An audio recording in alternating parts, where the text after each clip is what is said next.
Hi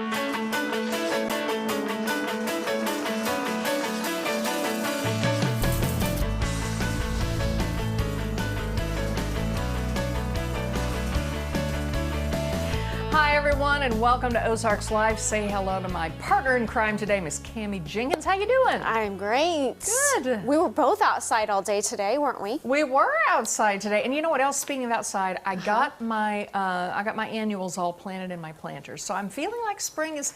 It's funny how you see these little annuals peeking at you, and they're teeny tiny, but at least you feel like they're there. Oh, it looks so clean this time of year. My flower beds are still empty, besides what is coming back and a few weeds that are growing. So it's kind of looking at me, going, "When are you going to plant me?" You know.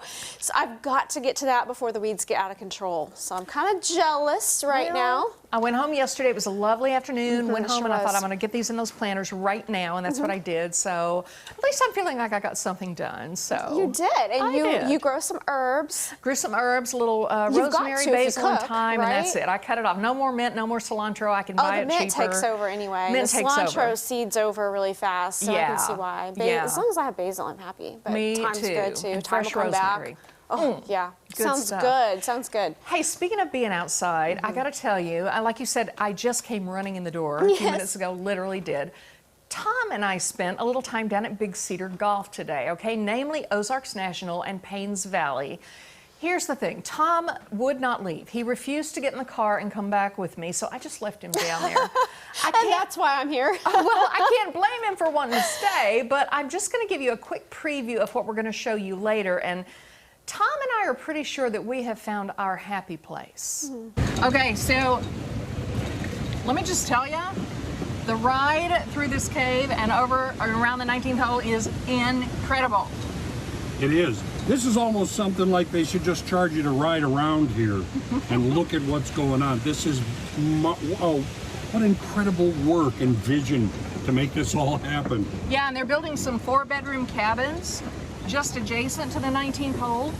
There is also going to be a little place to stop and have your traditional 19th hole cocktail if that's what you want. So, Tom, I think this place was tailor-made with me in mind. Yeah. Well, you better take me as a caddy at least. I could use one. Man, what a fun place to spend a morning, let me tell you. That's so beautiful. What did he do? Just push you out of the golf cart and he just kept driving? Pretty much, pretty much. We're going to get into that in a few minutes, what was going on down there. There was more than just golf. There were a lot of students down there too, but what a beautiful place. And I had not seen the 19th hole. And, you know, if you make a hole-in-one on that particular hole, you get like a $1,000 Big Cedar gift card. Oh, really? Well, I don't play golf, so I haven't seen any of it outside of what you show me on TV. Makes you want to learn, though, doesn't it? $1,000 gift card? Are you kidding me? All right. We have such a fun show for you guys today. We are talking dollars and cents with Bruce Porter. We're going to talk about Arts Fest. And we have Ozarks Everyday Fitness for you guys. Plus, our friends from Entertainment Tonight will catch us up with here in a little bit. Yeah, absolutely. They usually do. And, of course, as we mentioned, Tom's over at Big Cedar. We're going to check in with him in just a few minutes. But before we get to all that, here's what's on our radar. All right, speaking of gardening, this is the coolest idea. Everybody is getting into the swing of spring, right? Planting, cleaning off the back deck, maybe power washing, get everything all cleaned up. But there is a design trend, okay, Cammie, that I ran across. I just have to show you guys. It totally makes sense. Ever hear of a garden mailbox? No. All right, I hadn't either. It's a thing. Okay. Here's why. This is not rocket science. It's a place to store your garden tools. Okay. And this is not at the road where the postman will get confused. No, it's out in the garden. So it's right there at level height for when you're walking around. You just put your stuff in there. Well, that's kind of easy. Cute. Yeah. Some people just buy a standard box to stow their spades, gloves, sunscreen, whatever. But other people are going all out. They are painting them to match their home or their outdoor space. I mean, think about it. Cute. Money lands in your mailbox, checks land in your mailbox, books, bank statements, all sorts of important things, and they are largely unaffected by the weather. So why not store your garden tools the exact same way? I think this is a genius idea. It is. When I put my annuals in the planters last night, I mean, all the spades and all that are just sitting there. Yeah. And they're going to get rained on, and they're going to get dirty, and they're going to get muddy. And I thought, yeah, a little mailbox over in the corner. Yeah, I mean, if you don't want Totally to go makes to the sense. extent of like building a she shed, Right, this which would is be like wonderful. a little mini she shed. Yeah. Just for those little things. I'm really bad at the organization for the garage and for garden tools and stuff, Yeah. so that would help me out. Me too. The garden mailbox, it's a thing for 2021, You could I'm grow telling some you. like, you know, flowers over it too and kind of make it part Yeah. of your garden. Fluff it up around the bite. You I know? just think that's a great idea. All right, well, here's a terrible idea. This one's for summer. One I think that you should avoid, but you do you. Lots of us have our dogs all groomed up for summer, but please don't do this. No. Have you ever seen the dog mullet? Ugh. It's a thing, apparently. People are getting a charge out of going to the groomer and demanding a full-on 80s look for their dogs. No one is sure where the trend is coming from, but hashtag dog mullet will lead you to all sorts of interesting and sometimes even funny dog pics on social media. Unfortunately, your dog doesn't get a vote and likely doesn't care if he has business in the front, party in the back. But dog owners, please make it your business to do better. You know, people paint their dogs up, they do crazy things, but the mullet, Yeah, so my 15-year-old son told me last night mullets are in. I mean, for people, not just dogs. So maybe Great, that's just why great. it's, you know, Yeah. trending over to the dogs as well. Although I'm not letting my son cut his hair into a mullet, even though he said that. let's not. Let's just not. I'm not, that's just a trend I can't completely get behind, but you know, like you said, you do you. You Whatever do you you. like. No judgment. Dog mullet. All right.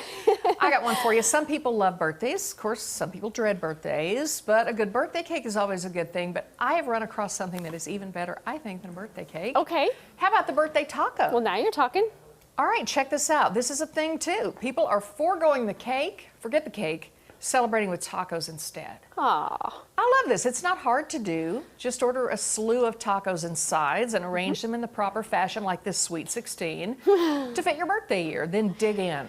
All right, no candles necessary. Some restaurants are even getting into the action, offering to do the work for you. What a great idea. So the minute you think you are dreading that next birthday, consider adding some hot sauce, a little cilantro, maybe a nice frosty yeah. margarita, and we will just bet that you change your mind. No, that is super fun and that a a fun really idea? good alternative to those of us who are trying to stay away from the sugar. I know, and I love the sugar. The birthday cake is great, little bite of Yeah. sugar here and there, but birthday tacos, I'm in. I know. I think about anyone would be it. I would agree. So I think fun. that's a great idea. Yeah. All right, now it is time to check in with our very own Tom Turton down at Big Cedar. I have a feeling he is in paradise right You about think? now. Tom, how's it going?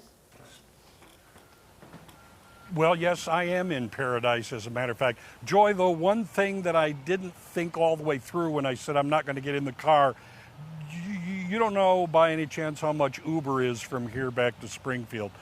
Shoot me a text if you figure that out, would you please? I gotcha. Anyway, I'm on the 19th hole. This is Payne's Valley, which is a Tiger Woods course, kind of the confluence between Gary Player's mountaintop course. You have the Core Crenshaw Ozark National. Branson Creek is just right. This is a golfer's paradise right here in the Ozarks. And as you see, that's the 19th hole. So you had Gary Player saying 18 holes, nah, too much. And Tiger Woods saying 18 holes, nah, not enough. This is a challenge. It's probably one of the more gorgeous challenges in golf that you're going to find. And in a little bit, we're going to talk to the person who's responsible for making the grass grow and everything. We'll be talking with him. And also we're going to be talking about inviting some students, the First Green program, some students with STEM education, about what it takes to even come close to making something like this. So in just a little bit, come join me once again at the 19th hole. All right, look forward to it. You don't think of a science lesson on a golf course, but you will today.